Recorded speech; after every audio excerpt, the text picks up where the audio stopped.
Let's learn about temperature differences between cities. City A has a temperature of -5 degrees Celsius, while City B has a temperature of 12 degrees Celsius. What is the temperature difference between the two cities?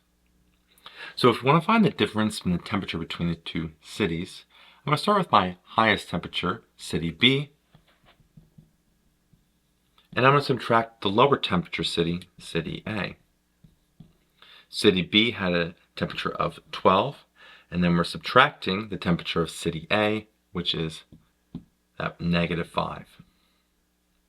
So now we want to subtract the two. We'll subtract a negative, same as adding a positive, and 12 plus 5 is 17. So we have a 17-degree Celsius temperature difference between these two cities. I hope you learned something here about temperature differences between cities, and as always, thanks for watching.